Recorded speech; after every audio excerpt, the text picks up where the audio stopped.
have often said some of the best parts about fly fishing is being where trout live. We as Michiganders have some pristine waters all over this state to cast a fly. I am by no means very proficient at it, but I do see the attractive things about this sport.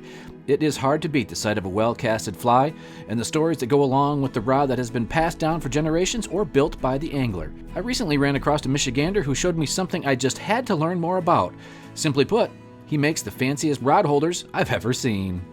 The company J.A.Henry, I didn't get excited about bringing a fly rod to market until I got the fly rod in my hands. The fly rod that I helped develop and make, the 2/8 fly rod, and I was so excited about this. I'm like, I gotta put this in a cool case. I gotta get this out there, and that's really how this all started, is with that fly rod. Looking around the shop Andy has was pretty impressive, and I was curious to see how this whole idea of building a custom fly rod turned into woodworking. In 2015, I was doing a remodel on my home, which was built in 1887. And I was pulling the vinyl off, and there was this beautiful white pine planks underneath it. And I'm like, I've got to pull these things off and do something cool with it. So when I started to plane these off and find this unbelievable wood down there, I'm like, okay, we'll do something with it. So I set them aside in my workshop, and then once this came up, I'm like, okay, this is what we're gonna do. We're gonna take these rods and we're gonna package them in this cool case from 19th century barn wood, do something cool with it, kind of like a nod to early fly fishing pioneers or something like that was the idea. So right here we've got what I call the two-hearted fly fishing box, and on the cover here I've carved the Au Sable River and some of the key access points to it. And when you open this guy up, we've got the two-hearted fly rod. This is a 2/8, 7.5 foot carbon fiber fly rod. This is the rod that I've developed and am selling with this case. I also have a 4-weight, but they're both ultralight fly rods. And then with this, we've got the 2HLA fly reel, and that comes loaded with a Scientific Angler line, a 2-weight line, and then a burl maple fly box also comes with the case. And then I built in a couple other compartments, is maybe a floating or maybe some tippets or line or different compartments for things. So To see behind the curtain a little bit was really interesting. Andy has kind of perfected the process now, but just where he got the idea for these fancy cases was born, well, in the back of a UP sporting goods shop.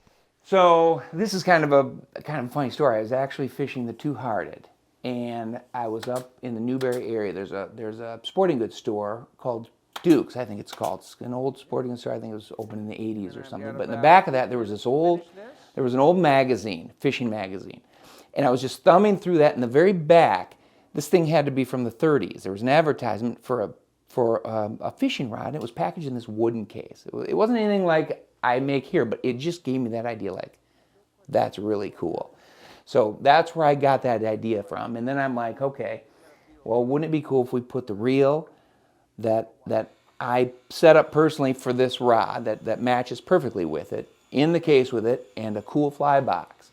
So that's how that all got started. If you can see, these edges are beveled right here, and I do that. It's just kind of a personal touch that I like to put on things. It gives it a little more of that aged feel to it. So I'll just take a palm sander and just kind of round over some of those corners. I'll show you how that's done. It's really easy. Seeing these boxes come together was pretty cool to see, but Andy doesn't make just rod holders, as I soon found out. This is carved with an old Michigan trout stamp from the Department of Conservation. This is a stamp they used in 1949. I just thought it was really cool with the brook trout on the cover. And inside here, we've got a decanter. This basically holds a decanter and 6 rocks glasses. And on the side here, we've got a built-in humidor that's lined with Spanish cedar. Wow. With a humidor and place for a cigar cutter and matches. And you know what better way to end the day on the river than right, than open this guy up and have at it. I was introduced to Andy by a mutual friend, and of course what caught my eye initially was the woodworking on these boxes. But it was really the fly rods that not only started this process, but really how this whole thing got started. Let's see, I've been building rods for a little over 20 years, ordering blanks, and then I started developing my own blank. I would say 2016, I started messing around with that, and I started to learn how to communicate with the manufacturer about what I wanted, how these things were made. It took me a while to learn. Once that became clear to me, how these things are made, that's when it got exciting. Like, okay, I can help create this rod that will do exactly what I want. I have worked with Michigan Out-of-Doors television now for 25 years, and I am continually impressed by the ingenuity and creativeness of the Michigan sportsmen and women. Thanks to Andy for showing me around his shop and for showing us some of the best looking rod holders around here in Michigan's Out of Doors.